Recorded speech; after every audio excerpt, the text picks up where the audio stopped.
एक पिक्चर, एक जनपत्री दिखाई पड़ रही होगी, मैं समझता हूँ कि कहा जाता है कि महादशा नाथ जिस भाव में स्थित होता है, उस भाव को लग्न समझकर जहां भी स्थित होता है उसे लग्न समझकर, और उससे छठे आठवें या 12वें भाव में अगर कोई दशानाथ चला जाए, अंतरदशानाथ चला जाता है, तो उसका शत्रुवत संबंध होता है, जो मैं एक इसी भी पिक्चर से दिखा रहा हूं आपको।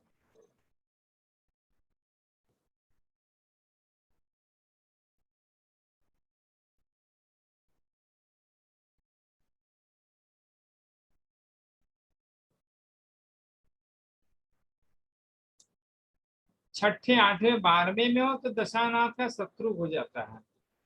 दशानाथ से भुक्तिनाथ एकादश, दूसरा चतुर्थ पंचम नवम अथवा दसम भाव में हो तो बहुत शुभ फल कारक होता है।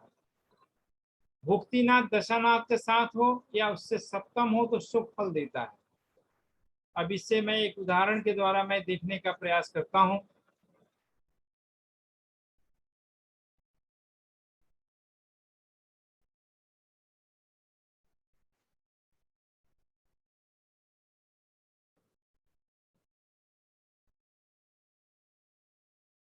अब जो जैसे मान लीजिए कि यहाँ पे चंद्रमा बैठा हुआ है, तो चंद्रमा से कहा गया है कि जो छठे आठवें बार में जिस भाव का, जैसे चंद्रमा की महादशा चल रहा है, आप देख रहे हैं कि 2014 से 2024 तक चंद्रमा की महादशा है, दिखाई पड़ रही है ना। राजीव शर्मा जी, आप अपने आवाज को ऑन कर लें। जी आवाज, सर। ये चंद्रमा जी का सर। पीरियड चल रहा है ना।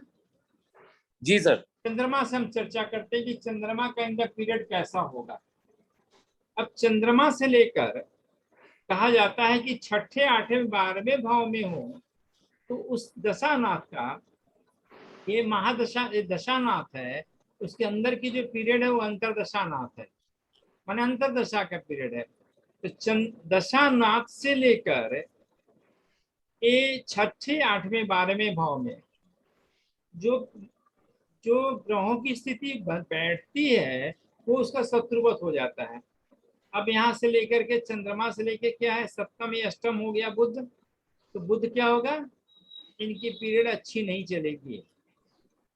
ये यहाँ पे नवम हो जाएगा तो शुक्र का पीरियड कहा जाता है बतौर रूल कि अच्छा रहेगा। लेकिन फिर यहाँ पे जब आठवें भाव से 1 2 3 4 5 6 चंद्रमा और बृहस्पति में मित्रवत संबंध है, आप पता होगा ना, हमने पढ़ाई किया ना।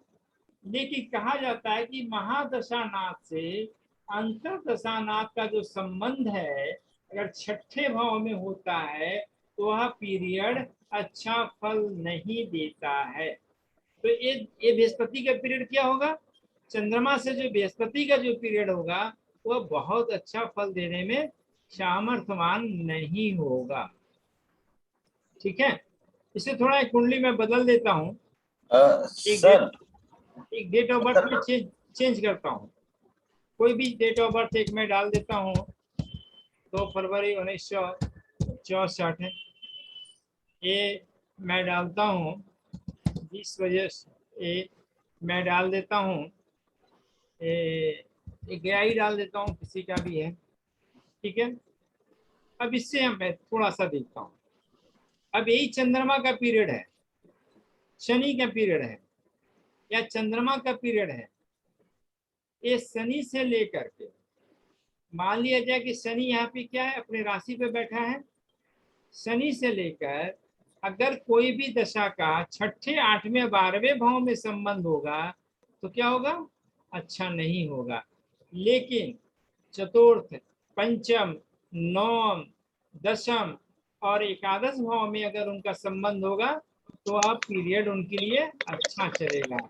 लेकिन कब अच्छा चलेगा, तब अच्छा चलेगा जब उनका जो मित्रवत संबंध होगा, ग्रहों का लग्न से उनकी मित्रवत संबंध होगी, तभी वो अच्छा फल दे सकता है, अन्यथा वो अच्छा फल देने में सामर्थ्यवान नहीं होगा।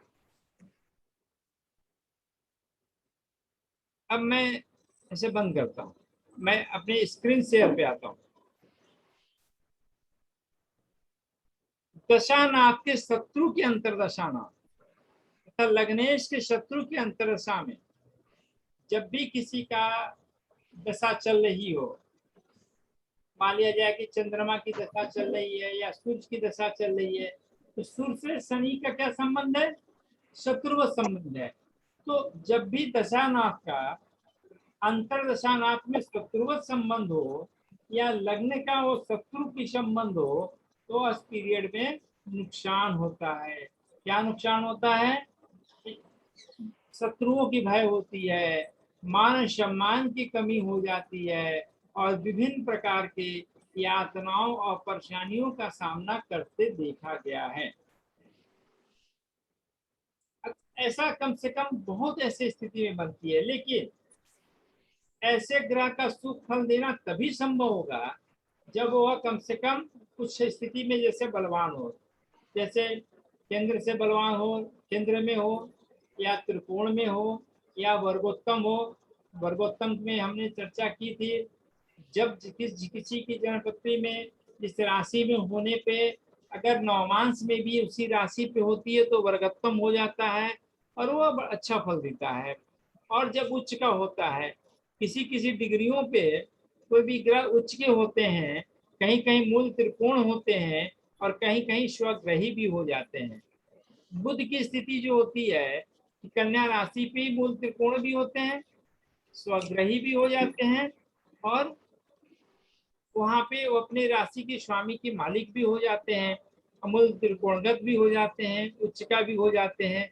इस तरह हमें दशेश का, दशानाथ का अंतर दशानाथ से संबंध के बारे में हम चर्चा कर देख सकते हैं और उनकी फलादेश को हम समझ सकते हैं। एक ग्रह जो केंद्राधिपति है, केंद्राधिपति कौन है? 1, 4, 7, 10 तथा त्रिकोणाधिपति भी हो तो उसकी दशा तथा अंतरदशा शुभ फल देने वाली मानी जाती है। पहले भी हमने चर्चा किया है, जब भी त्रिकोण का या लग्न का या केंद्र का दशा अवधि आती है या वहां पे बैठने वाले ग्रहों की स्थिति या उस भाव की स्थिति बहुत अच्छी मानी जाती है। तो ये जो स्टेटमेंट जो बता रहा है, क्या कर रहा है कि केंद्र का जो स्वामी और त्रिकोण की स्वामी की अगर दशा अंतरदशा हो तो हमेशा शुभ फल देगा। क्या देगा? हमेशा शुभ फल प्रदान करेगा, हमेशा वो अच्छा फल प्रदान करने वाला तो साबित होगा। इसलिए इसे भी हम जब एक उदाहरण के द्वारा देखते हैं, एक कुंडली के द्वारा देखने का प्रयास करते हैं।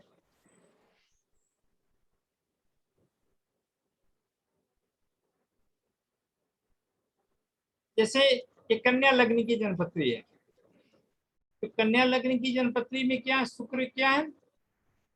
ये यहाँ पे कौन है? वृक राशि है। और वृक राशि क्या है? त्रिकोणाधिपति है, 9वें भाव का स्वामी है। तो जब भी शुक्र का पीरियड आएगा यह अच्छा फल देगा, शुक्र की फल अच्छा देगा। पंचम भाव क्या है? शनि का भाव है। पंचम भाव का स्वामी क्या है? मकर राशि का स्वामी शनि होने के कारण जब भी शनि की दशा अवधि आएगी यह इनके लिए अच्छा फल देने वाला साबित होगा। या फिर ऐसे देखा जाए कि यहाँ बुध की जो पीरियड है, तो बुध का पीरियड क्या है? बुध का जो संबंध है लग्न और बुध का जो संबंध है, एक केंद्र का संबंध है, तो ये पीरियड भी अच्छा फल देगा।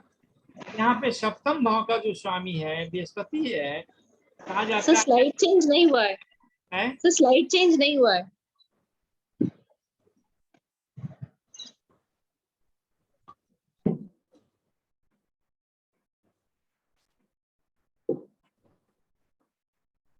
अब स्लाइड चेंज हुआ?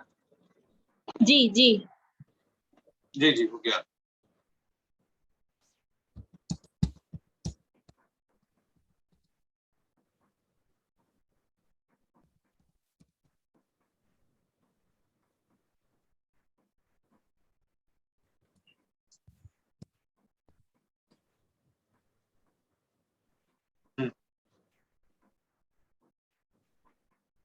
हमें क्या था, जो केंद्र का स्वामी है और त्रिकोण का स्वामी, उसकी दशा अंतरदशा सुफल देने वाली होती है, हमारी यही स्टेटमेंट है ना। अब केंद्र क्या हुआ, ये 6 हुआ, एक लग 1 4 7 10, और क्या हुआ, त्रिकोण क्या हुआ, पंचम और नवम भाव हुआ। अब जब भी शुक्र की, क्योंकि यहाँ पे वृक्ष राशि है, वृक्ष राशि का स्वामी क्या है, शुक्र है। यहाँ पे मकर राशि है, इसके स्वामी क्या है, शनि है। अब इनकी जब भी दशा और अंतर दशा आएगा, इस जातक के लिए शुभ फल प्रदान करने वाला होगा। यह पीरियड हमेशा अच्छा फल देगा।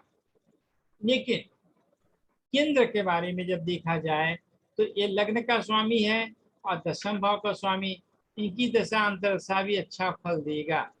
लेकिन आपने देखा केंद्र में ये भी है, चतुर्थ भाव भी है और सप्तम भाव भी है ना।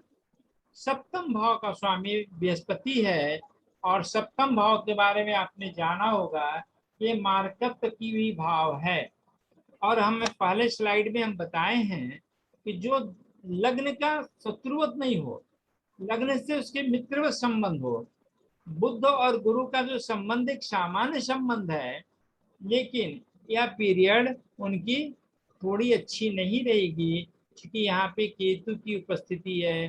केतु छाया ग्रह है, शैडो प्लेनेट है, जहाँ पे अपना अधिकार रखता है, उस स्थान पे अपनी प्रभाव पूर्ण देने में सामर्थ्यवान साबित होता है। इस तरह लग्न और केंद्र का जो स्वामी है, उसकी दशा अंतरदशा अंततो गत्वा एक यूनिवर्सल ट्रूथ है, शुभ फल देगा। लेकिन विशेष परिस्थितियों में कभी कभी वो अच्छा फल भी नहीं देता है। अब कितना शुभ फल देगा ये अलग बात है। अब कितना शुभ फल देगा, मान लिया जाए कि यहाँ पे शुक्र है, ये शुक्र है। अब इसके स्वामी जो शुक्र है, उसकी पोजीशन क्या है, शुक्र का पोजीशन 6 डिग्री है।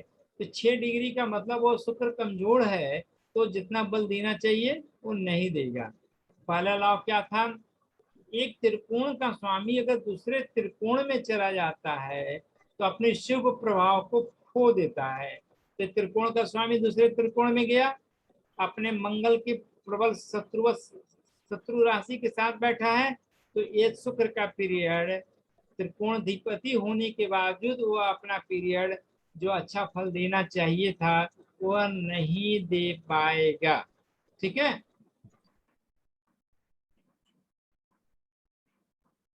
इसी तरह ग्रहों की चर्चा, ग्रहों की व्यवस्था को हमें समय काल से हमें देखनी है, समझनी है।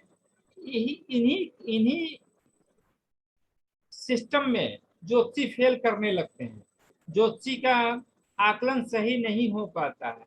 ग्रहों की जो असेसमेंट जब करना होता है, जब ग्रहों की असेसमेंट करनी होती है, उसमें ज्योतिषी लोग परेशान हो जाते हैं, या अगर उनकी दिल दिमाग सही नहीं रही या उनकी गणना की करने की क्षमता सही ढंग से नहीं चली, तो कहीं ना कहीं वो अच्छे ढंग से वो गणना नहीं कर पाते हैं, कहीं ना कहीं उन्हें परेशानियां मिलने लगती है। इसलिए ज्योतिष के बारे में कहा जाता है, astrology only indicate in future probability, exactly you can't say what will be definitely happen in future। केवल भगवान ब्रह्मा या परमपिता परमेश्वर ही निश्चित रूप से बता सकता है क्या निश्चित घटना क्या घटेगी या क्या नहीं घट पाएगी। एस्ट्रोलॉजी एक प्रोबेबिलिटी है।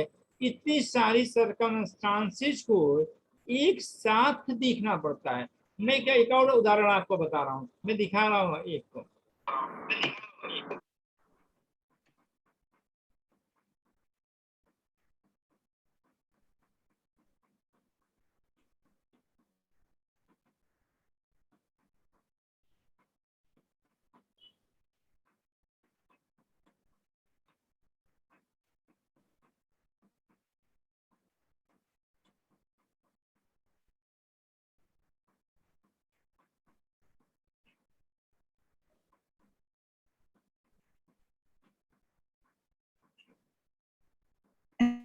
ये दिखाई पड़ रहा है, यहाँ पे दिखाई पड़ रहा है हम लोग को? जी जी सर। मैं इसे इधर कर दिया, दिखाई पड़ेगा, पूरा दिखाई पड़ रहा है ना। अब जी देखिए, सर। एक व्यक्ति की जन्मपत्री है और कोई व्यक्ति एक अपना अनवांटेड जन्मपत्री का नाम बताएं। किन्हीं व्यक्ति का जन्मपत्री मैं पूछ नहीं रहा हूँ, अनवांटेड किन्हीं का नाम बताएं, बताइए मुझे जल्दी से। नाम उनका अपना जन्म एक्चुअल नहीं होना चाहिए, डम्मी जन्मपत्री। मैं खुद अपना लिख लेता हूँ।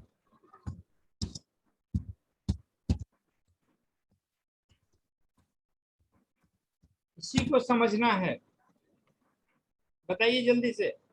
अनवांटेड किसी का कोई अपना जन्मपत्री नहीं हो, कोई बताएं डेट ऑफ बर्थ टाइम बोल पे डेट ऑफ बर्थ टाइम बताइए। 18 नवंबर 18 नवंबर हाँ 2001 2001 समय सर 10:30 बजे। दिन जी 10:32 चलिए 10:30 कर देते हैं। जन्म स्थान सर बनारस। वाराणसी। ठीक है, इसे मैं जी ओके करता हूँ। ठीक है, इस फिगर पे आप नजर डालेंगे सारे लोग, इसी फिगर पे। इसको मैं स्टार्ट करता हूँ और आप देखिए ये 22 ये डेट जो है इसको मैं चेंज करता हूँ।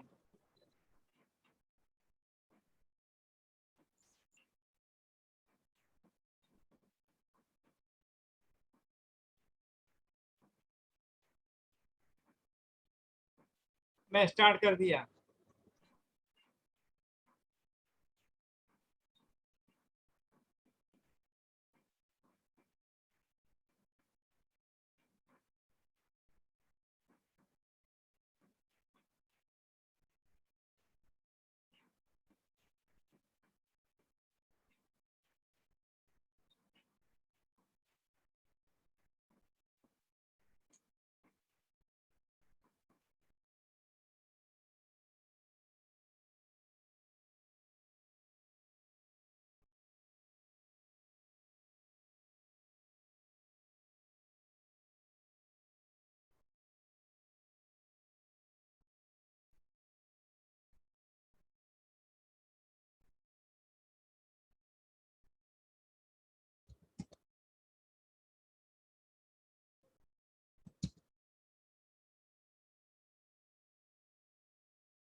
ओके कर दिया।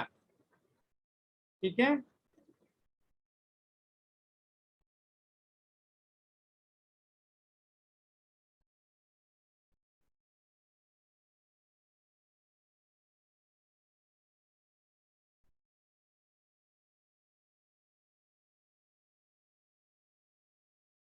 मैं दूसरे सॉफ्टवेयर से दिखा रहा हूँ आपको। मैं दूसरे सॉफ्टवेयर से दिखा रहा हूँ।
दिखाई पड़ रहा है ना, शेयर स्क्रीन हो रही है ना,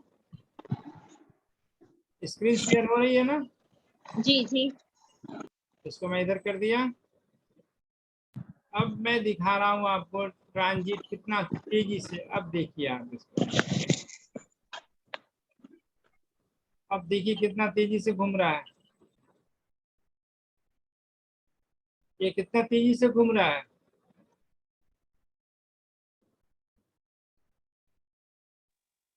जी जी बिल्कुल। कितना तेजी से घूम रहा है।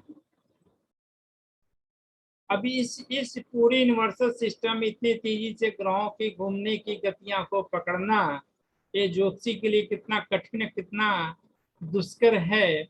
जब तक आपके दिल दिमाग स्थिर नहीं होगी तो आप कैसे इनकी गणनाओं को पकड़ सकते हैं, कैसे कर सकते हैं, कैसे इसके बारे में समझ सकते हैं। मुझे दिखाने का सिर्फ तात्पर्य यही था। ठीक है, इसको मैं बंद कर देता हूँ।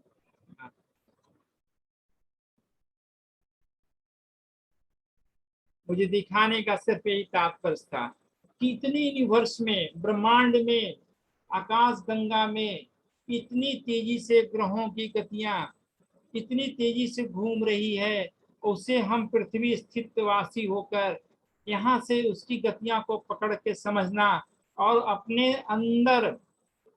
अपने अंदर इसके प्रभाव को जानना और समझना कितना कठिन कार्य है, कितना मुश्किल कार्य है। ये है ना कठिन, है ना मुश्किल, इसी को समझना है।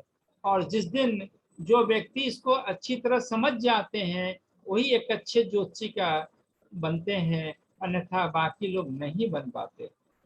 नहीं बनने का भी यही एक कारण है कि इसकी जब तक दिल दिमाग से पूरी तरीके से हम कंसंट्रेट नहीं होंगे, हमारी आत्मिक और मानसिक ज्ञान एक साथ जब तक नहीं बन पाएगी, तब तक हम इसकी मर्म को, सुख दुख, जीवन मरण की मर्म को, ज्योतिष देने, प्रकाश का देने वाला शास्त्र है, जो प्रकाश देता है, उसकी उसकी व्यवस्था को हम नहीं समझ सकते हैं, हम नहीं जान सकते हैं, हम नहीं पहचान सकते हैं और उसकी असेसमेंट नहीं कर सकते हैं कि अमुक व्यक्ति पे क्या क्या प्रभाव देगा और इसके प्रभाव से वह व्यक्ति कितना प्रभावित होगा।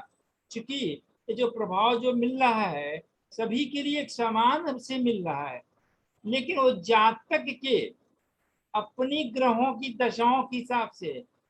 अब मैं ग्रह दशा फिर एक बार फिर मैं एक कुंडली पे आ रहा हूं, मैं दिखाने और जतलाने का प्रयास कर रहा हूं कि कैसे वैज्ञानिक इसकी कंसेप्ट है। इसलिए मैं बार बार आ रहा हूं। मान लिया किसी की जन्मपत्री है, नहीं XYZ किसी का है, अब वो मंगल की पीरियड चल रही है, मंगल में अभी जो है 18 नवंबर 2021 तक मंगल में मंगल है। अब मंगल यहाँ तृतीयेश है और अष्टमेश है। अब ये मंगल की जो डिग्रियां है अभी जो 4:44 पे है, उस समय at the time of birth, जन्म के समय मंगल क्या था, 4 डिग्री 4:44 पे था।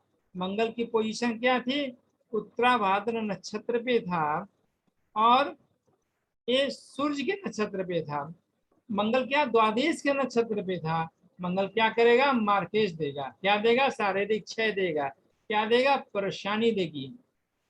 और अभी सर एक बात कहनी थी, आप जहां पर पॉइंटर रखते हैं वहां पर आपको समझ में तो जरूर आता है कि यहाँ पर क्या देखना है, लेकिन हमें जो है ना ओवरऑल ये आइडिया नहीं मिल रहा है कि कुंडली में कौन सी चीज कहाँ पे होगी, मतलब बेसिक इंफ्रास्ट्रक्चर ऑफ कुंडली कौन सी चीज कहाँ पे देखनी है, उसका ही अभी आइडिया समझ में नहीं आया है।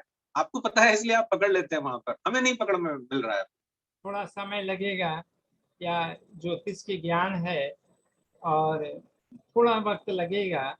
और समय से तो वो जैसे आप कैसे पकड़ लेते हैं, आपने मुझे वहां से पकड़ा कि आपके सर परेशानी है तो दवा आप खाएं, उसी तरह थोड़ा समय लगेगा इसको पकड़ने में।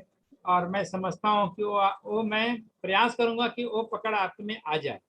जी जी ठीक है। अभी जो मैं दिखाने का, बताने का जो प्रयास कर रहा हूँ कि कैसे वो मंगल जो था मेरे लिए मार्केश था, किसी व्यक्ति के लिए मार्केश था। लेकिन मंगल की जो अभी जो मूवेबल जो प्लेनेट दिखाया कि उसी ग्रहों की गतियां कैसे घूम रही है, और उससे हमारे बॉडी के उस समय सूर्य के नक्षत्र पे था, और सूर्य के नक्षत्र पे होने के सूर्य क्या था, द्वादश था। द्वादश का मतलब द्वादश भाव का स्वामी। द्वादश भाव का स्वामी क्या है, लॉस का है, व्यय का है, एक्सपेंडिचर का है, परेशानियों का है, अच्छे नींद नहीं आने का है, सभी तरह का है, जेल जाने का भी है, और भी बहुत तरह का तकलीफ देने का है। Not happy, happy bed pleaser का भी स्थान है। तो वो सारे संयोग है, लेकिन एक ही संयोग मिलता है। तो कैसे मिलता है कि जो ग्रहों की गतियां घूम रही है, उससे हमारे बॉडी के अंदर की जो केमिकल्स है, उसके अंदर की जो प्रभाव है, अब वर्तमान में जो प्रभाव हो रहा है, उससे हमारी बॉडी कितना रिएक्ट करके क्या दे रहा है, कौन सी केमिकल्स का निर्माण कर रहा है, उसी के हिसाब से फल का मिलना सुनिश्चित या तय होता है। आई बात समझ में? मेरा जो बताना था मैं वो बताना चाह रहा हूँ कि ये फल आता कैसे है। जैसे कोई ज्योतिषी के पास हम गए, अरे भाई आपका, भाई साहब आपका समय अच्छा नहीं चल रहा है। तो मैं जान गया कि अच्छा नहीं चल रहा है। ये कैसे अच्छा नहीं चलता है, अब कितना अच्छा नहीं चलता है, उसको तय कैसे करेंगे, कौन सा पैरामीटर है? तो उसका यही पैरामीटर है, यही देखने का तरीका है। इसको जितना सूक्ष्म तरीके से इनको हम देखने का, जानने का प्रयास करेंगे कि at the time of birth, जन्म के समय, उनकी जो केमिकल्स मिली हुई है बॉडी में, जो ग्रहों की प्रभाव मिली हुई है, अब वर्तमान परिवेश में जो ग्रहों की स्थिति चल रही है, जो यूनिवर्स में एक समान रूप से सभी के लिए दे रहा है, किसी का बॉडी एक्सेप्ट कर पा रहा है, किसी का बॉडी नहीं कर पा रहा है। किसी का बॉडी, आपने दवाई दिया, किसी का बॉडी रिस्पॉन्ड कर जाता है, किसी की बॉडी नहीं रिस्पॉन्ड करता है। कोई मरीज ठीक हो जा रहा है, कोई मरीज नहीं ठीक हो रहा है। तो उसकी बॉडी के अंदर की जो केमिकल्स है, उसकी बॉडी की जो अपनी सिस्टम है, उससे रिस्पॉन्ड करता है ना।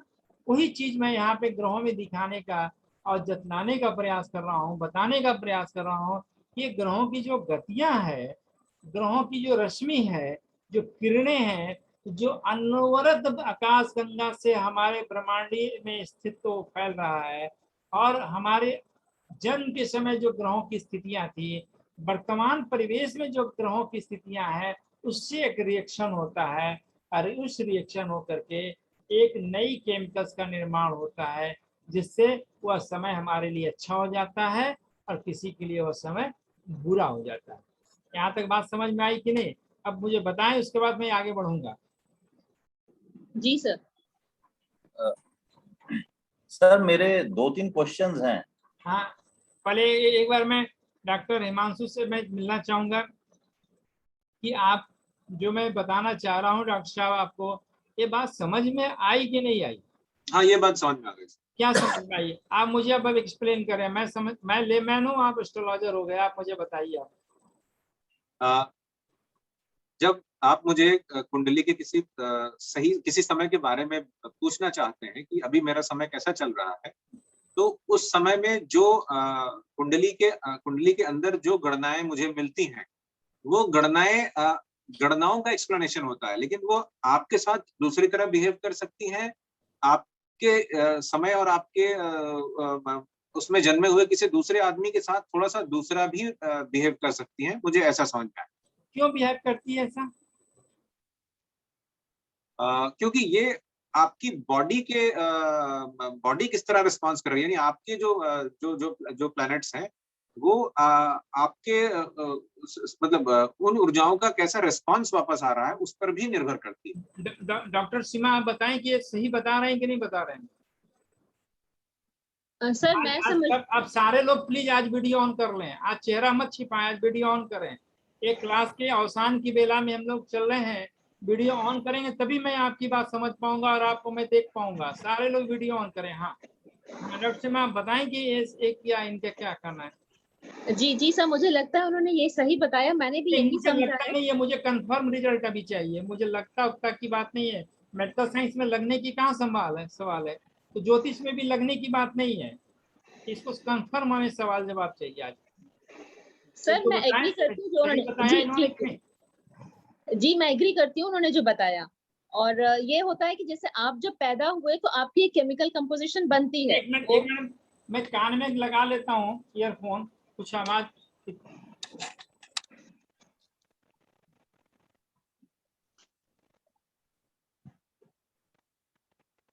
हाँ अब बताएं।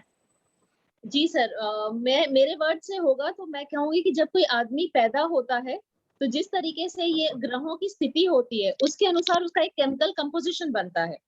और फिर आगे चलते हैं तो वो ग्रह की स्थिति सबके लिए अलग अलग होती है क्योंकि सबका बर्थ टाइम अलग अलग होता है। उसी के अनुसार सबका केमिकल कंपोजिशन भी अलग अलग होता है। तो ये पोजीशन जब जहां पे जाता है उसी के अनुसार आपको मॉडिफाई करता है, आप में वो चेंजेस लाता है और इसी की वजह से वो परिस्थितियां बदलती हैं। इसी के हिसाब से हमारी परिस्थितियां चेंज होती हैं। एकदम बिल्कुल सही है, यही मैं बताने का प्रयास कर रहा था।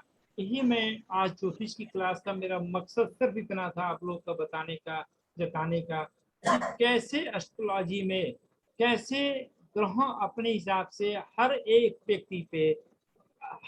एक दो बात हो गई, एक ही समय में बच्चा जन्म लेता है, ट्विन, आप तो डॉक्टर हैं, ट्विन बच्चा जन्म लेता है, उसी ग्रह स्थितियां अलग अलग कैसे, उसकी नेचर कैपेसिटी कैसे चेंज हो जाता है, इसमें भी थोड़ा सा कुछ मुझे बताएं। सर ग्रहों के कोण पे डिपेंड करता है। हाँ बताएं। ग्रहों के कोण पे कैसे? एकदम मुझे लेमैन की तरह मुझे समझाएं। हम कुछ नहीं जानते, आज मैं एकदम बच्चा की तरह हूँ, मुझे कुछ एस्ट्रोलॉजी नहीं आती, आप लोग एस्ट्रोलॉजर हैं, मैं आपकी स्टूडेंट हूँ, उसके हिसाब से मुझे आज समझाएं। जैसे आपने बोला था कि सभी ग्रहों की जो डिग्री होती है, कोई भी ग्रह हो, सबका जन्म का समय और स्थान हो सकता है एक हो, लेकिन उनकी जो ग्रह की जो कोण होते हैं वो अलग अलग हो सकते हैं। तो उससे भी बहुत फर्क पड़ता है, उससे आपके जो इफेक्ट है वो डिफरेंट हो जाते हैं सभी के लिए। बिल्कुल बिल्कुल, आपने भी सही कहा। और आप विक्रांत जी, आप मुझे थोड़ा सा बताएं, आप तो ज्योतिष की बहुत अच्छे जानकार भी हैं, आपकी इसकी बहुत अच्छी पकड़ भी है, मुझे थोड़ा और अच्छा से समझा दें। हाँ, थोड़ी मैं कम समझ पा रहा हूँ, थोड़ा और अच्छा समझाएं मुझे।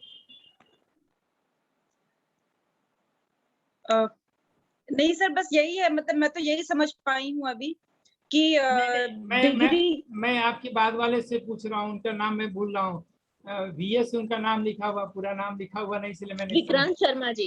विक्रांत शर्मा जी, आप मुझे बताइए प्लीज, आप बताइए मुझे। हाँ हाँ हाँ, आप इलेबोरेट करके मुझे, एकदम इलेबोरेट करके समझाए, एकदम बच्चा की तरह समझाए मुझे। हाँ हाँ सर जितना मुझे समझ में है उसके हिसाब से मैं ये बोलूंगा कि जब भी हम जन्म लेते हैं उस समय जितने ग्रह आकाश में हैं वो एक पर्टिकुलर जगह पे रहेंगे। उस पर्टिकुलर जगह पे, क्योंकि अगर हम अपने यूनिवर्स को देखें अर्थ को सेंटर मानते हुए, तो हर एक प्लेनेट एक पर्टिकुलर एंगल पे रहेगा। उस पर्टिकुलर एंगल से उसकी जो वाइब्रेशंस हैं या उसकी जो एनर्जी है वो हमारे तक पहुंचेंगी। वो उनके जो एंगल हैं वो हो सकता है कि उस टाइम पे हमारे लिए फेवरेबल हो सकता है ना हो। जैसे कि आपने पहले बताया था कि सूर्य जो है जब वो मेष राशि में आता है तो उच्च का हो जाता है, इसी तरह जब तुला राशि में जाता है तो वो नीच का हो जाता है। इसका और वो एग्जैक्टली उसका अपोजिट है 180 डिग्री। तो अगर इससे जो हम समझें तो आकाश में एक पर्टिकुलर पोजीशन ऐसी है जहां पे सूर्य के स्थित होने से हमारे पास उसकी सबसे फेवरेबल एनर्जी मिलेगी। इसी तरह जब हम एग्जैक्टली उससे अपोजिट पहुंच जाएंगे, क्योंकि मोस्ट फेवरेबल पॉइंट उसका डायरेक्टली अपोजिट था, तो यहाँ पे हम उसकी एनर्जी तो सेम है बट हम उस पर्टिकुलर फेवरेबल एनर्जी को लेने में जिसको हम कहते हैं कि वी आर नॉट एबल, तो हमारे पास उसका जो असर है वो नेगेटिव आना शुरू हो जाएगा। ये सारे के सारे प्लैनेट्स क्योंकि आकाश में एक डिफरेंट स्पीड से घूमते हैं, हमारे बर्थ के टाइम पे वो एक पर्टिकुलर जिसको कहते हैं स्नैप शॉट आ जाता है कि ये ग्रह हमारे इस तरह से हैं। उन्हीं के बेस पे हम देखते हैं कि हमारे जन्म के टाइम पे शुक्र किस घर में था, वहां पे उच्च था या नीच था, उसी के बेस पे मीन्स हमें उसकी फेवरेबल एनर्जी मिल रही है या नहीं मिल रही है, और यही आगे चल के हमारे दशा महादशा इनका सबका बेस बनता है। बहुत अच्छा कहा। राजीव शर्मा जी, मुझे थोड़ा आपसे भी मुझे जानना है, थोड़ा आप भी मुझे बताएं इसके बारे में।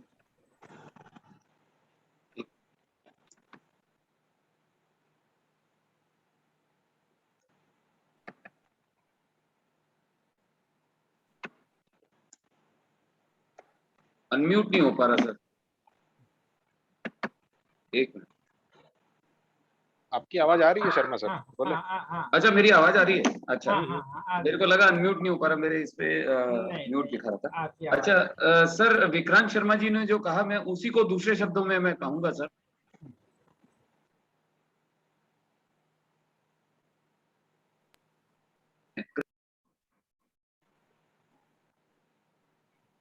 आपकी आवाज नहीं आ रही है। आवाज नहीं आ रही है। आप म्यूट। हाँ सर, अभी सर विक्रांत शर्मा जी ने जो कहा मैं उन्हीं बातों को दूसरे शब्दों में मैं कहूंगा, शायद मैं थोड़े सरल शब्दों में कह पाऊंगा उसको। सर, हमारे जो जन्म के समय जो ग्रहों की स्थिति होती है ब्रह्मांड में, तो उसके अनुरूप हम लोगों की एक जन्म कुंडली बन जाती है। तो वो तो हो गई सर जन्म कुंडली। तो जैसे चंद्रमा की स्थिति के हिसाब से वो हमारा ये लग्न उसका बन जाता है सर।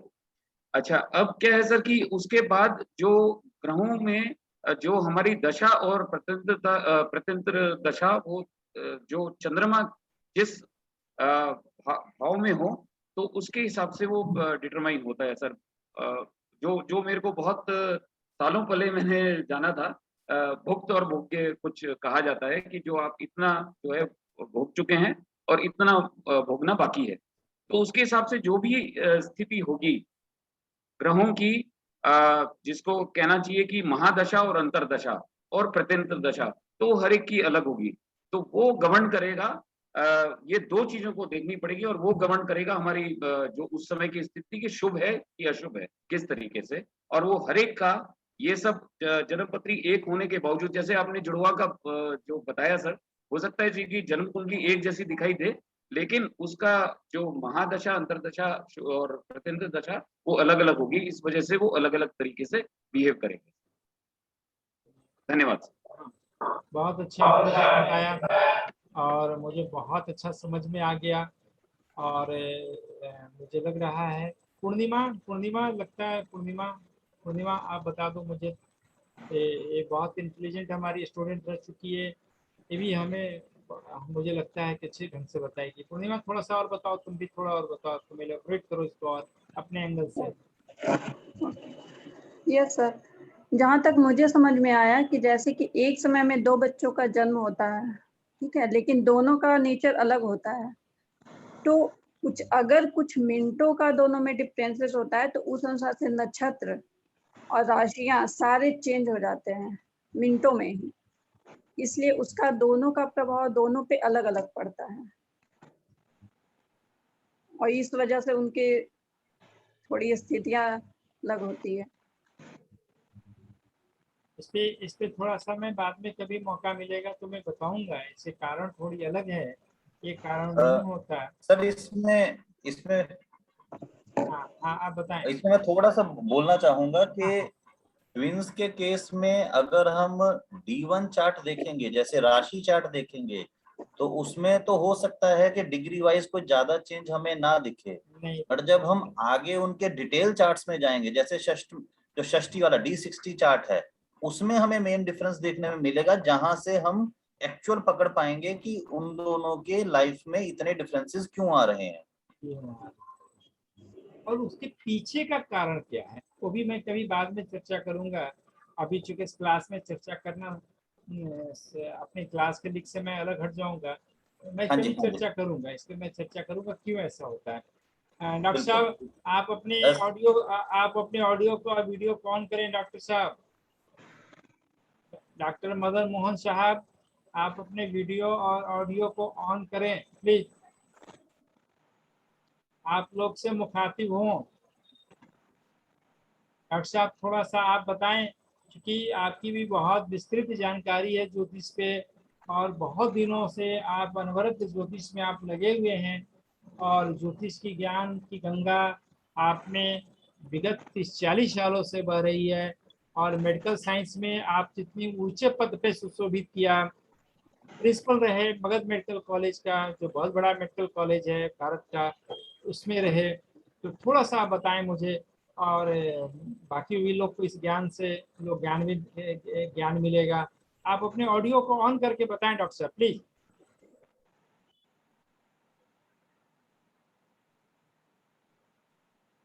आपका ऑडियो ऑन नहीं हो पा रहा है।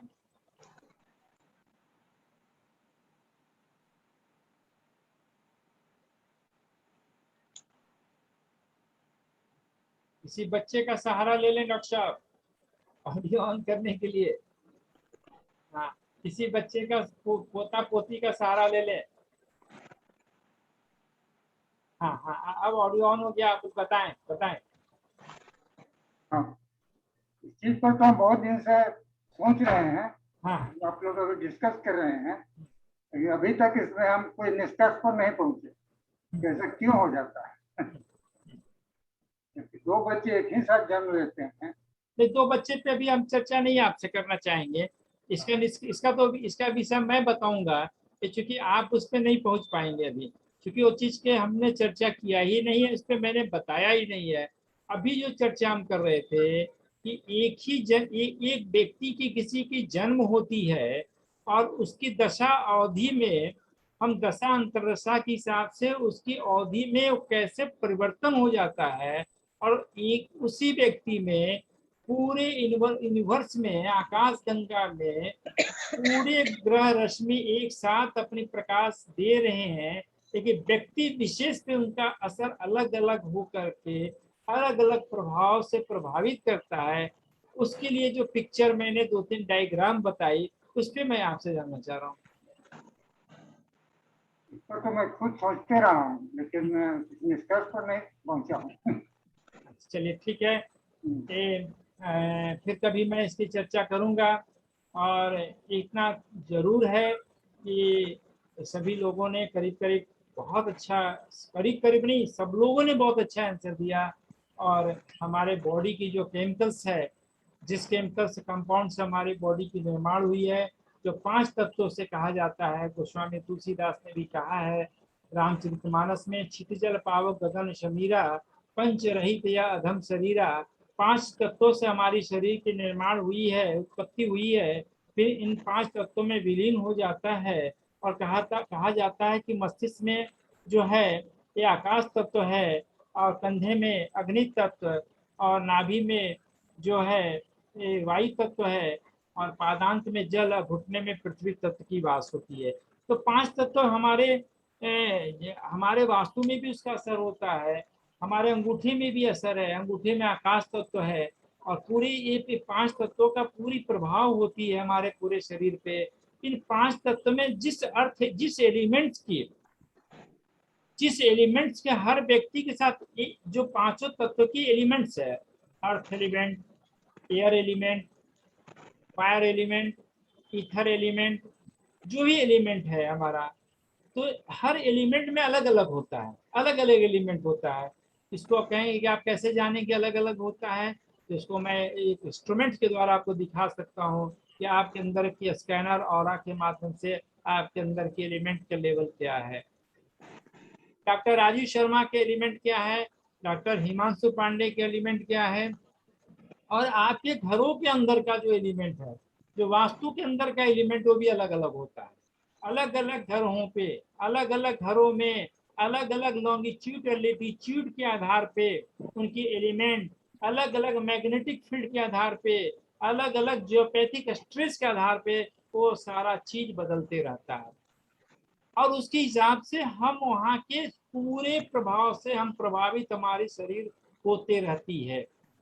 मेरा अगर कहीं रिपल्सन हो रहा है तो कहीं अट्रैक्शन भी हो रहा है, कहीं मैग्नेटिक फील्ड का रिपल्सन में चले गए। अगर जियोपैथिक स्ट्रेस के आधार पर हम बैठ के हम पढ़ाई करा रहे हैं तो हम कभी अच्छे ढंग से आपकी पढ़ाई नहीं करा पाएंगे।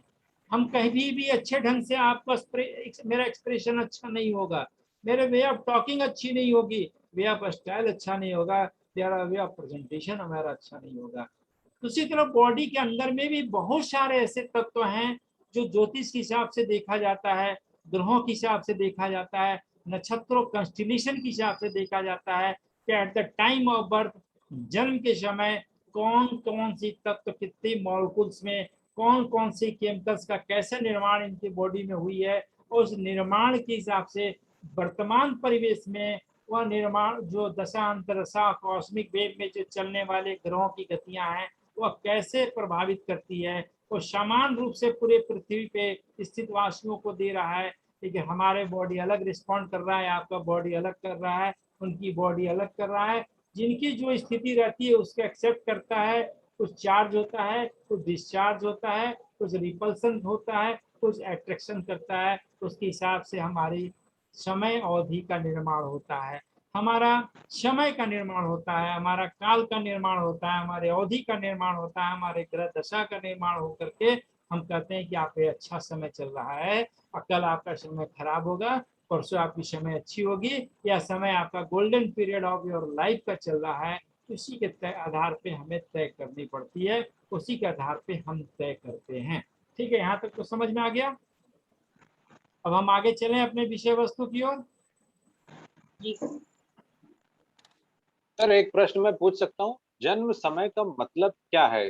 जब बच्चा बाहर आ गया है वो जन्म समय है? मुझे फिर डालने दीजिए, आपकी आवाज आप लोग की बहुत कम आती है मुझ तक। हाँ सर जन्म मैं प्रश्न ये पूछना चाह रहा था कि जन्म समय किसको माना जाता है? जब बच्चा पहली बार उसका कोई अंग बाहर आता है या पूरा बाहर आ जाता है? जब बच्चा को रोता है, अच्छा, जब बच्चा बाहर आता है और बाहर आकर के जब एटमॉस्फेयर इफेक्ट से उसके अंदर जो सांसों की गतियां जाती है, बाहर की जो रश्मि किरणें जाती है और अंदर से जो उसकी आवाज निकलता है, वही उसके एक्चुअल बर्थ टाइम माना जाता है। अच्छा एक बात और है, अभी थोड़ा सा और हम चलते हैं, थोड़ी सी विस्तार पे चलते हैं। ये जानना आपके लिए जरूरी है, गर्भ कुंडली का निर्माण भी होता है। डॉक्टर विक्रांत शर्मा शायद इसके बारे में जानते होंगे। गर्भ कुंडली का भी निर्माण होता है। एक ही समय में ट्विन बच्चा की गर्भ में जाने की समय अलग अलग होता है, जिसके वजह से उनकी दशा, उनकी व्यवस्था और उनकी आव भाव अलग अलग हो जाता है। विक्रांत शर्मा जी बताइए, इसमें कुछ आप बताइए मुझे। सर इसके बारे में एक्चुअली ज्यादा डिटेल में तो नहीं पढ़ा है मैंने, बट हाँ ये है कि मुझे जितना आइडिया थोड़ा सा बता दीजिए ताकि बाकी लोग को समझ में आ जाए, क्योंकि मेरा गला सपोर्ट नहीं करता, मैं बहुत बोल पाने में दिक्कतें मुझे होती है। सर एक्चुअली उसमें अगर हम देखेंगे तो यहाँ पे शुक्र का रोल आ जाता है कि गर्भधारण के टाइम पे हमारा जो जन्म है, आप अपना वीडियो ऑफ करके ऑन, आप ऑडियो ऑन करें, क्योंकि आपके वीडियो में ऑडियो ऑन सही नहीं होता। जैसे पिता का रोल है और माता का रोल। अच्छा एक आप साइंटिफिकली समझाएंगे, आप डीएनए सिस्टम पे, जो क्रोमोसोम सिस्टम पे समझाएंगे मुझे, क्योंकि आप मेडिकल साइंस से हैं।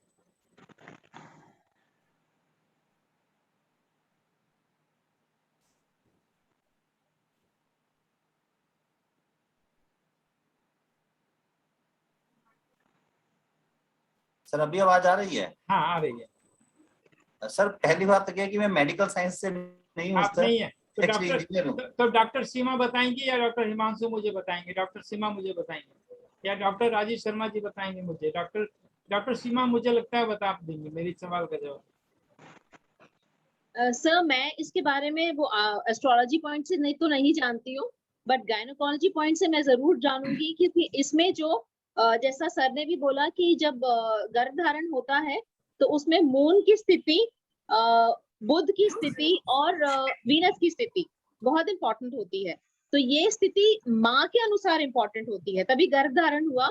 और मार्स को लेके जो पिता का वो होता है, जिसकी वजह से ये गर्भ धारण होता है, तो वो जो स्पर्म और ओवम है एक वाइब्रेशन लेके आता है अपना अपना, क्योंकि उनके ऊपर भी अपने ग्रहों का असर चल रहा होता है, हर सेल हर पार्ट पे असर होता है।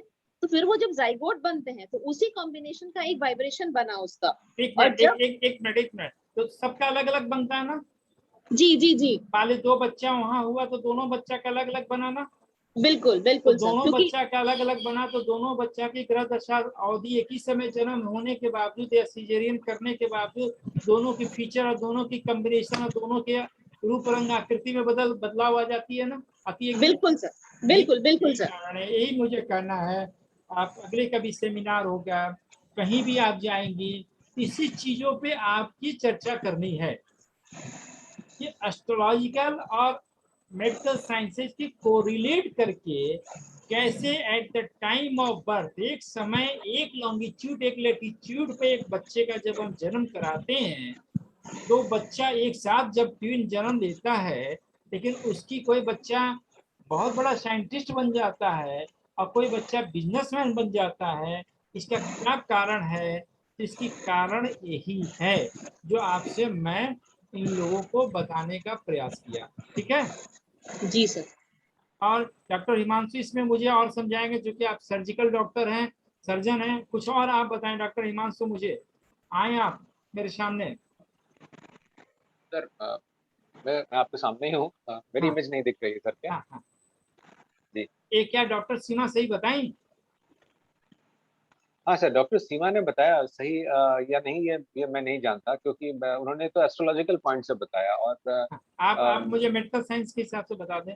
मेडिकल साइंस में तो बहुत सिंपल रूल है सर, पिता के कुछ डीएनए और माता के कुछ डीएनए मिलकर के ही बच्चा बनता है। अब पिता के कौन से डीएनए जाएंगे, ये हर एक क्रोमोसोम में थोड़ा एक हिस्सा होता है, अलग अलग वो होता है ना? हिस्सा अलग अलग हमेशा अलग अलग होता है। अलग जी अलग जी होता सर, है ना, बस यही बिल्कुल। जानना चाह रहे थे। जी जी जी। इसका मतलब वो अलग अलग होने की वजह से उनकी रूप रंग आकृति में भी एक सवाल हमेशा ज्योतिषियों से पूछी जाती है और आपसे भी पूछी जाएगी कि आप बहुत अच्छा आप कहते हो कि मैं एस्ट्रोलॉजर हूँ, बहुत विद्वान हूँ, आप बताओ, वहीं पे एस्ट्रोलॉजर फेल कर जाते हैं, वहीं पे नहीं जवाब दे पाते हैं, क्योंकि उनकी विषय होती नहीं है ना, ये कैसे बता पाएंगे? ये मेडिकल साइंसेस का विषय है। तो दोनों का अलग अलग होने की वजह से उनकी रूप रंग आकृति में आकार और प्रकार में बदलाव हो जाता है। एक बच्चा वैज्ञानिक बनता है, एक बच्चा डॉक्टर बन जाता है। उसकी जो कारण है आप सब बताएं, यही सबसे सही कारण है। ठीक है, मैं अब आगे चलता हूँ। ठीक है, जी अब जो द्वितीय तृतीय एकादश भाव के स्वामी की जो दशा होती है, द्वितीय तृतीय और एकादश भाव के स्वामी की जो दशा अंतरदशा होती है, वो क्या होता है? सामान्य रूप से फल देता है, सामान्य रूप से फल देने वाला होता है। वो बहुत अच्छा फल नहीं देता, लेकिन तृतीय की दशा पराक्रम के लिए बहुत अच्छा फल देता है, पराक्रम के लिए बहुत अच्छा फल देता है। और खष्टम, छठे भाव, अष्टम भाव और द्वादश भाव के स्वामियों की दशा अंतरदशा वो अच्छा फल नहीं देता है, सदा कष्टकारी होता है, हमेशा ट्रबल देने वाला होता है, हमेशा परेशानियों से युक्त होता है। एक बात और जान ले, छठा भाव रोग का ही नहीं है, बल्कि स्वास्थ्य का भी भाव है।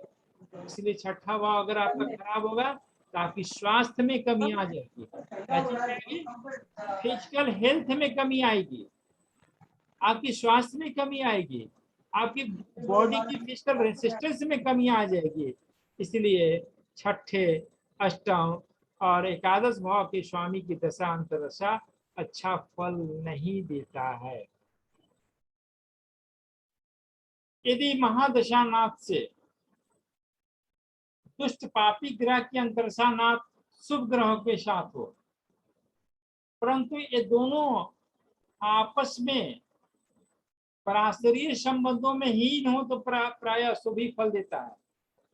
अर्थात महादशा का स्वामी अगर पापी ग्रह हो तथा अंतर्दशा अगर शुभ हो, महादशा मान लिया शनि का है, अंतर्दशा सूर्य का हो, और दोनों का पराशरीय नियमों के हिसाब से, सूर्य का क्या शनि का क्या है, इनिमिकल संबंध है, शत्रुवत संबंध है, तो क्या फल देगा, या उतना अच्छा फल नहीं देंगे, हमेशा अशुभ फल देंगे, हमेशा खराब फल देंगे। अगर इनका संबंध आपस में बैठता है, जैसे माले के शनि का पीरियड है और बुध का पीरियड है, तो इन दोनों का संबंध शनि में बुध में क्या है, मित्रवत संबंध है, फ्रेंडली संबंध है, अपना अच्छे संबंध होने के कारण इनका फल अच्छा मिलेगा, इनका फल बुरा नहीं मिलता है। यदि अंतरदशा का स्वामी जो कारक भी हो किंतु दशानाथ से माने महादशानाथ से संबंध नहीं बन रहा हो, तो यह अपना फल अच्छा नहीं देता है। ये दोनों का जो संबंध है छठे, आठवें, 12वें भाव की संबंध के आधार पर आधारित होता है। अगर इनका संबंध दूसरा, 5वां, 7वां, 11वां, 10वां से हो तो यह अपना अच्छा फल देता है, ऐसा देखने को मिलता है। सर इसमें एक दो क्वेश्चंस है मेरे। हाँ, कि जैसे महादशा जब हमारी शुरुआत होती है तो पहला चरण तो हमेशा महादशा के ही जो अंतरदशा उसी की आती है, तो उस कंडीशन में उसको किस तरह से गिना जाएगा? अगर मान लिया जाए कि कर्क लग्न की जन्मपत्री है, हाँ जी, कर्क लग्न की जन्मपत्री में क्या होगा, सप्तम अष्टम भाव का स्वामी हो जाएगा। अगर शनि का पीरियड स्टार्ट है तो सप्तम भाव का स्वामी भी उनका अच्छा फल नहीं देगा, अष्टम भाव का स्वामी तो और अच्छा नहीं देगा, क्योंकि तो उनकी स्थिति और खराब हो जाएगी। अगर शनि नीच का है, कर्क लग्न की कुंडली में शनि नीच का है, तो उनकी आयु में भी कमी हो जाएगी, उनकी पत्नी के स्वास्थ्य में भी कमी होगा। ज्वाइंट वेंचर बिजनेस कर रहे हो तो बिजनेस में भी कमी हो जाएगी। नहीं सर, एक्चुअली मेरा क्वेश्चन थोड़ा डिफरेंट था। जैसे सपोज मैं ये पूछ रहा था, पहला ये कि जैसे सपोज चंद्र की महादशा चालू हुई, हाँ, तो पहला जो है वो अंतरदशा भी चंद्रमा की ही आएगी। हाँ, तो उस केस में जो पहला ही है चंद्र में चंद्र की जो दशा है उसको किस तरह से रीड किया जाए? जैसे लग्न कौन सा है आप बताइए। अच्छा, लगन सर कोई भी लग्न पे होगा ना, अगर चंद्रमा की लग्न मित्र लग्न है ओके, उस हिसाब से तय होगा। अच्छा हाँ, ठीक है। अगर मान लिया जाए कि शनि के लग्न है, शनि में चंद्रमा कौन सा है स्थान हाँ पे जी, आएंगे, मान लो मकर राशि, मकर लग्न की कुंडली है तो शनि चंद्रमा सप्तम भाव तो का सप्तम स्वामी भाव में होगा। आ जाएंगे। सप्तम, हाँ जी, शनि में उनको क्या होगा, कष्ट होगा। क्या होगा, ओके, शारीरिक कष्ट होगी। चंद्रमा का जहां जहां से हमारे शारीरिक अंगों में प्रभाव है तो वो प्रभाव प्रभावित होंगे, इस प्रकार ओके। देखना चाहिए। और जैसे महादशा नाथ है और अंतरदशा है, तो इनके असर किन घरों पे देखे जाएंगे? ये डिपेंड करता है लग्नों के आधार पे। हाँ जी, लग्न जैसे से उनकी संबंध कैसा है, लग्न से मित्र संबंध है तो अपना अच्छा फल देंगे, लग्न से उनकी शत्रुवत संबंध है तो वो अपना फल अच्छा नहीं देंगे। मतलब वो उन्हीं घरों के रिलेटेड देंगे या किसी दूसरे घर का देंगे जिसपे दृष्टि जा रही है? फिर वो तो डिपेंड करता है, देखने वाले ग्रहों पे भी दे सकते हैं। अच्छा ठीक, गोचर से उनका समय जैसा चल रहा है उससे भी देंगे, अच्छा अंतरदशा महादशा से जो समय चल रहा है उससे भी देंगे। तो बहुत सारी कॉम्प्लिकेशन सभी चीजों को ध्यान में रख करके हमें फलादेश का निर्धारण करनी पड़ेगा। ठीक है। दो ग्रह एक दूसरे से संबंध होने पे राजयोग बनता है। ये राजयोग का जो अध्याय है मैं आगे की क्लास के लिए रखता हूँ, क्योंकि ये एक अलग क्लास है और बड़ा क्लास है। तो इस क्लास के लिए क्योंकि 7:45 की समय हो गई है, उसे करते करते मुझे 9:30 10 बज जाएगा, बीच में मैं उसे छोड़ नहीं पाऊंगा, तो आप लोग को भी तकलीफ होगी, दिक्कतें होगी, और मुझे भी थोड़ी उसी देर कंटिन्यूटी में क्लास लेने में मुझे भी दिक्कतें होगी। इस क्लासेस को मैं, राज्यों की क्लासेस को मैं अगले क्लास के लिए मैं रखता हूँ, और फिर तब तक के लिए कि आज की कोई क्लासेस में कोई कंफ्यूजन है, मुझे तो नहीं लगता कि कोई कंफ्यूजन होनी चाहिए, तो अगर है तो फिर आप पूछ सकते हैं मुझसे, हम बात कर सकते हैं आपसे।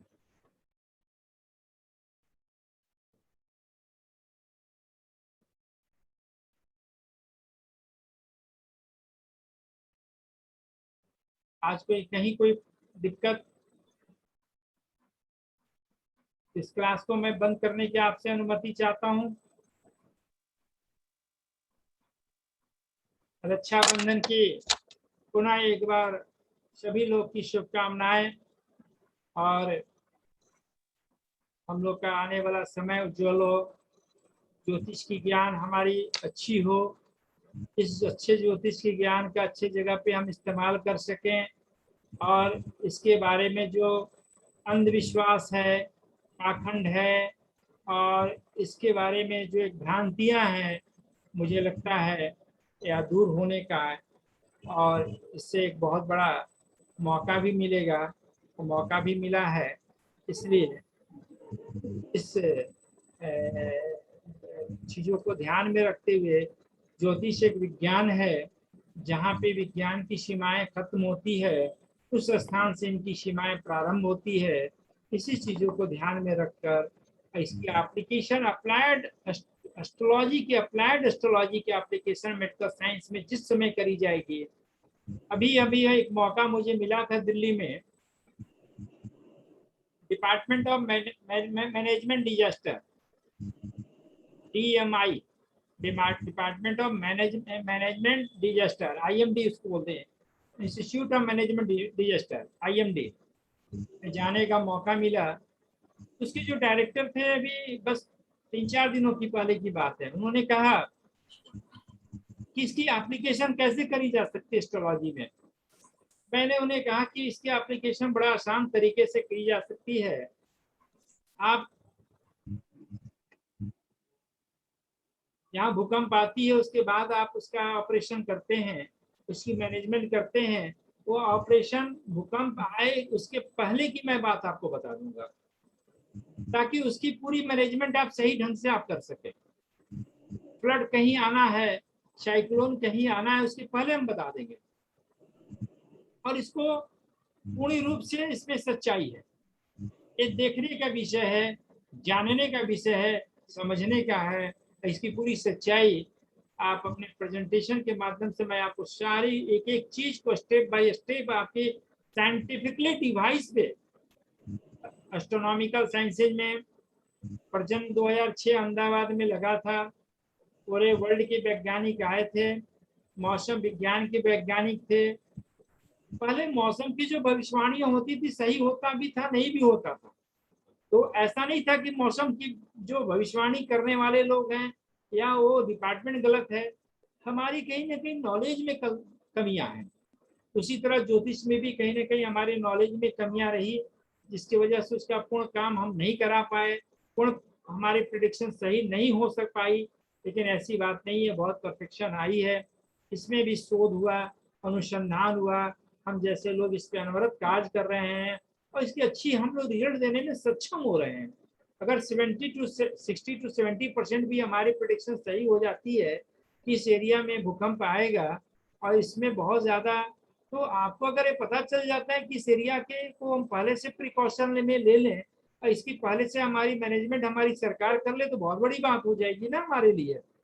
तो उन्होंने बड़ा एग्री हुए, और उन लोगों ने कहा कि बहुत अच्छी बात है, इसका हम लोग आपके इस विधा का हम लोग इस्तेमाल करेंगे, और मैं चाहूँगा कि आप इसमें अपना एक समय दें। मैं कहा कि अभी तो हमारे पास समय नहीं है, कम से कम कुछ दिनों के बाद फिर मैं आपको इसमें समय दे सकता हूँ। तो प्रेजेंटेशन भी मांग रहे थे, इसका प्रेजेंटेशन आप मुझे अब बताइए, दीजिए, समझाइए। तो इस तरह ज्योतिष की धीरे धीरे विकास हो रही है, और जितने अच्छे तरीके से इसको हम प्रेजेंट करेंगे, जितने अच्छे तरीके से इसकी सारी अच्छाइयों को लोगों के समक्ष रखेंगे, इसकी प्रामाणिकता को दिखाने का और जतलाने का प्रयास करेंगे, तभी इस पे लोग को विश्वास होगा। ऐसे कैसे लोग विश्वास करेंगे? ऐसे तो लोग ढोंगी मानेंगे, पाखंडी मानेंगे, और अंधविश्वास ही मानेंगे ना।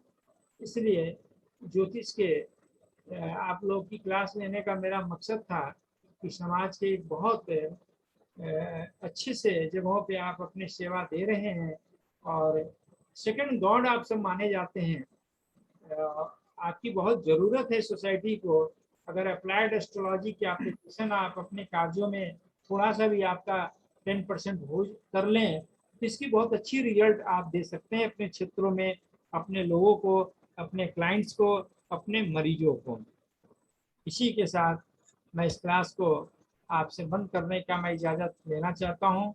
फिर अगले वीक में राजयोग के साथ, एक ग्रहों के अच्छे संयोग के साथ क्या उत्पत्ति होती है, उससे उसके जीवन की दिशा और दशा में कैसे बदलाव होता है, इसकी हम चर्चा करेंगे। तब तक के लिए आपसे मैं अनुमति लेता हूँ, विदा चाहता हूँ। सभी लोगों को मेरा नमस्कार, रक्षाबंधन, पुनः हार्दिक शुभकामनाएं, बधाई, धन्यवाद। धन्यवाद सर। नमस्कार।